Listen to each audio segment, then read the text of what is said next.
اللہ رب العزت نے دنیا کا بسیرا کیا ہے، دنیا کو سجا دیا ہے، دنیا کو بسا دیا ہے، دنیا کو چمکا دیا ہے۔ ہر ضرورت کی چیز اللہ رب العزت نے ہمارے لیے تیار کر دی ہے۔ آسمان کی طرف دیکھتے ہیں تو حضرت انسان کے لیے آسمان ہر طرح کی خدمت کر رہا ہے۔ زمین کی طرف دیکھتے ہیں تو زمین بھی انسان کی خادمہ نظر آتی ہے، خدمت کرتی ہوئی نظر آتی ہے۔ باغوں کی طرف دیکھتے ہیں، کھیتوں کی طرف دیکھتے ہیں، نہروں کی طرف دیکھتے ہیں، ہر طرف انسان کی خدمت ہی خدمت نظر آ رہی ہے، اور انسان ہر چیزوں سے خدمت پوری کر رہا ہے۔ پانی سے پیاس بجھا رہا ہے، ہوا سے اس کی زندگی سلامت ہے، آگ سے بھی اس کی زندگی سلامت ہے، سورج سے اس کی زندگی سلامت، رات کی اندھیری انسان کی راحت و آرام کے لیے، دن کا اجالا انسان کی ضرورتوں کو پورا کرنے کے لیے۔ غرض یہ کہ دنیا کی ایک ایک چیز اللہ رب العزت نے انسان کی ضرورت کے لیے تیار کر رکھی ہے، لیکن انسان کو یہ بتا کر اور یہ سبق پڑھا کر بھیجا ہے کہ دنیا کی تمام تر چیزیں تمہارے لیے ہے، اور تم اللہ کے لیے ہو، تم آخرت کے لیے ہو، تم جنت کے لیے ہو، تم اللہ کو راضی کہنے کے لیے ہو، تم محمد الرسول اللہ کو راضی کہنے کے لیے ہو۔ اللہ نے یہ سبق باقاعدہ ہم سب کو پڑھا کر بھیجا ہے۔ عہد الست میں ہم سب سے اللہ نے وعدہ بھی لیا تھا اور پوچھا تھا کہ کیا میں تمہارا رب نہیں ہوں؟ الست بربکم؟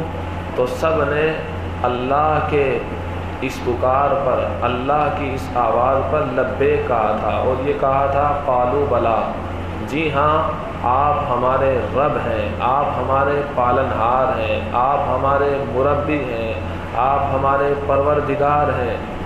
تو اللہ رب العزت نے دنیا کا بسیرا کیا، دنیا کو بسایا، دنیا کو سجایا، دنیا کو مہکایا، طرح طرح کی نعمتیں تیار کی ہے۔ کس کے لیے؟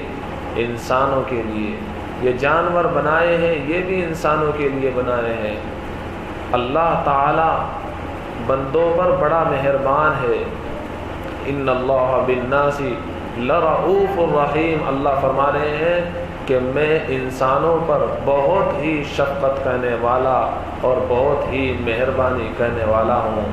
اس آیت کریمہ میں اللہ رب العزت نے باقاعدہ تاکید کے ساتھ، اور تاکید بھی ایک نہیں کئی تاکید کے ساتھ، جو عربی جانتے ہیں وہ سمجھ جائیں گے کہ یہ عربی کا جملہ ہے، کتنی تاکید اللہ نے اس آیت کریمہ میں فرمائی ہے، اور انسان کو یہ تسلی دلائی ہے کہ میں ہی انسانوں پر بہت ہی شفقت کرنے والا اور بہت ہی مہربانی کرنے والا ہوں۔ اللہ تو نے ہمیں دنیا میں بھیجا ہے، ہم دنیا میں کیا کریں؟ اللہ تو نے دنیا ہمارے لیے بسائی ہے، سجائی ہے، ہم دنیا میں کیا کریں؟ اللہ نے فرمایا ہے امتحان کی تیاری کریں۔ فاستبقوا الخیرات، قرآن کی آیت کہہ رہی ہے دنیا میں جانے کے بعد مسابقہ کہنا ہے، مقابلہ کہنا ہے، تیاری کہنی ہے، حرص کہنا ہے۔ کس چیز کا حرص؟ کس چیز کی لالچ؟ دین کی لالچ، دین کی تڑپ، قرآن کی تڑپ، نماز کی تڑپ، روزے کی تڑپ، ہر اس چیز کی تڑپ اپنے دل میں پیدا کرنی ہے جو انسان کو اللہ سے قریب کر دے۔ اسی کا نام ہے فاستبقوا الخیرات، خیر کے کاموں کی طرف سبقت کرو، دوڑ کر چلو، لپک کر چلو، بھاگ کر چلو۔ حضرات صحابہ اکرام رضوان اللہ تعالی علیہم اجمعین فاستبقوا الخیرات کے مصداق تھے، اولین مصداق تو وہی تھے۔ صحابہ اکرام نے اس آیت کریمہ پر عمل کر کے دکھایا ہے، وہ فاستبقوا الخیرات کا عملی نمونہ تھے۔ وہ ہمیں بتا کر گئے ہیں کہ فاستبقوا الخیرات کا مصداق کس طرح بنا کرتے ہیں۔ وہ ہمیں اپنا نمونہ زندگی دکھا کر گئے ہیں کہ فاستبقوا الخیرات کیا چیز ہوتا ہے۔ غزوہ تبوک کے موقع پر آقا صلی اللہ علیہ وسلم نے اعلان جاری کر دیا، مال کی ضرورت ہے، سامان کی ضرورت ہے، سواری کی ضرورت ہے۔ صحابہ اکرام دوڑ کر جاتے ہیں اپنے اپنے گھروں کی طرف، یہاں تک کہ ابو بکر، حضرت عمر رضی اللہ تعالی عنہ، یہ صاحبین بھی دوڑ کر جا رہے ہیں۔ حضرت عمر رضی اللہ تعالی عنہ کی نگاہ حضرت ابو بکر کی طرف ٹکی ہوئی ہے کہ آج تو میں ابو بکر سے بازی لے جاؤں گا، کیونکہ یہ وہ وقت تھا کہ حضرت ابو بکر رضی اللہ تعالی عنہ اس وقت غریب تھے، اور یہ وہ وقت تھا کہ اس وقت حضرت عمر رضی اللہ تعالی عنہ مالدار تھے۔ تو حضرت عمر رضی اللہ تعالی عنہ دل ہی دل میں سوچتے ہیں کہ آج تو میں ابو بکر سے بازی لے جاؤں گا۔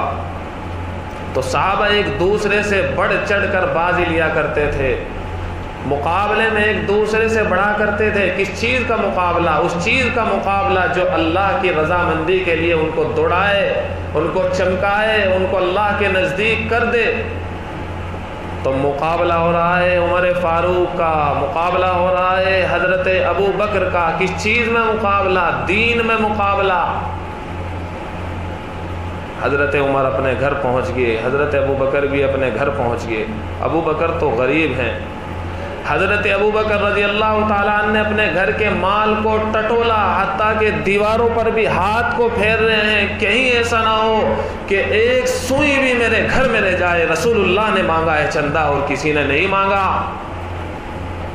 دین کی ضرورت کے لیے رسول اللہ صلی اللہ علیہ وسلم نے مال مانگا ہے، کہیں ایسا نہ ہو کہ ابو بکر ایک سوئی بھی چھوڑ کر چلا جائے۔ ادھر حضرت عمر رضی اللہ تعالی عنہ اپنے مال کے دو حصے کرتے ہیں، ایک حصہ گھر میں چھوڑ جاتے ہیں، ایک حصہ سرور کائنات صلی اللہ علیہ وسلم کی خدمت میں لے آتے ہیں۔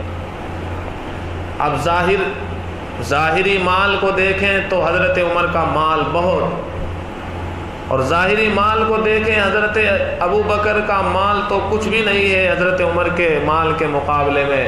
لیکن آقا جب سوال کرتے ہیں تو پھر پتہ چلتا ہے کہ حضرت ابو بکر بازی لے گئے۔ پوچھتے ہیں عمر کتنا مال لائے ہو؟ آقا آدھا چھوڑ آیا ہوں، آدھا لے آیا ہوں۔ حضرت ابو بکر سے پوچھتے ہیں اے ابو بکر کتنا مال لائے ہو؟ کہا سارا ہی لے کر آیا ہوں، اللہ اور اس کے رسول کی محبت کو چھوڑ آیا ہوں۔ حضرت عمر پکار اٹھتے ہیں ابو بکر سے بازی لے جانا، ابو بکر سے جیت جانا یہ کسی کے بس کی بات نہیں، یہ عمر کے بس کی بھی بات نہیں ہے۔ تو صحابہ اکرام ایک دوسرے سے مقابلہ کیا کرتے تھے، دین کے کاموں میں ایک دوسرے سے سبقت کیا کرتے تھے۔ لاڈلی ہے سید دو جہاں سرور کائنات محمد الرسول اللہ صلی اللہ علیہ وسلم کی حضرت فاطمۃ الزہرا، کتنے پیار اور کتنی محبت سے پالا ہے سرور کائنات نے اپنی سب سے چھوٹی اور لاڈلی بیٹی کو۔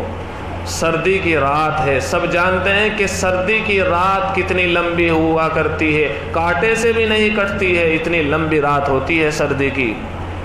لخت جگر نے نماز کی نیت باندھ لی ہے، عشاء کی نماز کے بعد نماز پڑھتی رہی حتیٰ کہ 2 رکعت ہو گئی اور ادھر فجر طلوع ہو گئی۔ یہ حضرات دین کے کام میں سبقت کرنے والے تھے، عورتیں بھی پیچھے نہیں رہا کرتی تھی۔ عبداللہ ابن مبارک رحمۃ اللہ علیہ کا قصہ لکھا ہے، ان کا انتقال ہو گیا۔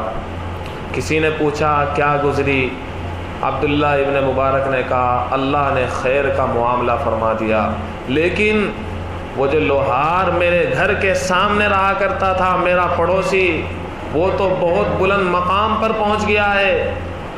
وہ انسان جس نے خواب دیکھا ہے دوڑتا ہوا اس لوہار کے گھر پہنچا اور پوچھا اس کا کیا عمل تھا۔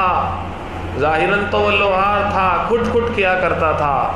گھر والوں نے بتایا کوئی ایسا عمل ہمیں نظر نہیں آتا ہے، ہاں 2 بات اس شخص کے اندر تھی۔ ایک بات تو یہ تھی جب وہ لوہار لوہے پر اپنا ہتھوڑا مارتا تھا اور جب اس کی کانوں میں آواز آتی تھی اللہ اکبر اللہ اکبر، بس اللہ کا نام سنتے ہی ہتھوڑے کو زمین پر مار دیتا تھا۔ ایک عمل تو اس شخص کا یہ تھا، اور دوسرا عمل یہ تھا رات کو رویا کرتا تھا، بل بلا کر روتا تھا، اللہ میں کمزور ہوں، اللہ میں مزدور ہوں۔ یہ عبداللہ ابن مبارک کے رونے کی آواز آ رہی ہے، میرے گھر کے سامنے یہ بل بلاتا ہے، یہ روتا ہے، راتوں کو لمبی لمبی رکعتیں پڑھتا ہے، مجھ سے یہ نہیں ہوتا ہے۔ اللہ مجھے بھی اس طرح کی چیز کہنے والا بنا دے، اللہ مجھے بھی اس طرح کی نیکی کہنے کی توفیق دے دے۔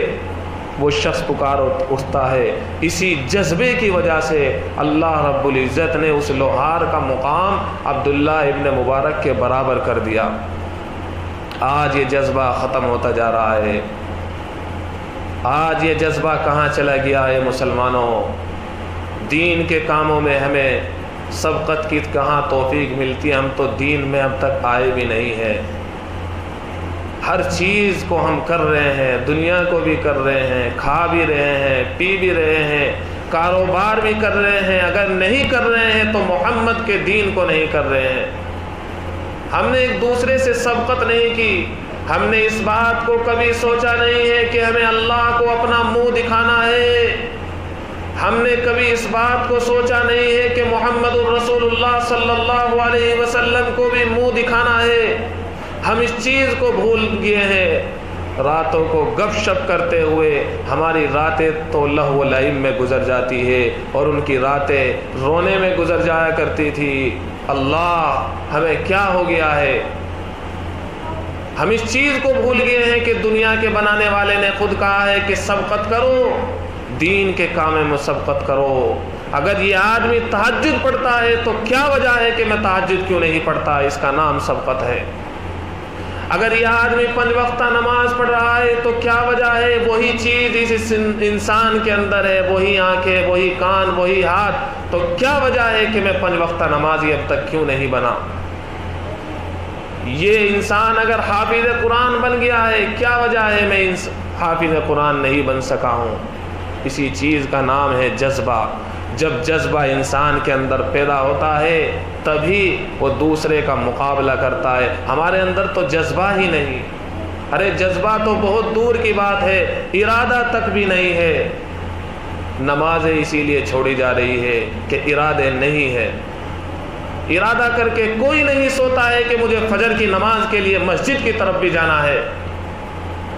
ہر آدمی لہو و لعب میں مشغول ہے۔ تو دوستوں اور بزرگوں، یہ زندگی بہت قیمتی زندگی ہے، سونے سے زیادہ قیمتی اوقات ہے یہ۔ کل قیامت کے دن اس عمر کی قدر ہوگی، کل قیامت کے دن پتہ چلے گا کہ زندگی کے یہ لمحات کتنے قیمتی تھے۔ ان زندگی کے لمحات کی اگر ہم نے قدر کی اور اللہ کے قریب ہم ہو گئے تو یقین جانیے دنیا سے بڑی جنت ملے گی، دنیا سے بڑی۔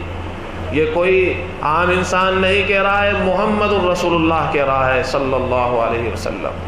دنیا سے بڑی جنت ملے گی۔ اللہ ہر چیز پر قادر ہے، اللہ کے یہاں کسی چیز کی کوئی کمی نہیں ہے۔ یہ تو دنیا ایک نمونہ ہے، یہ تو ایک دھوکے کا گھر ہے۔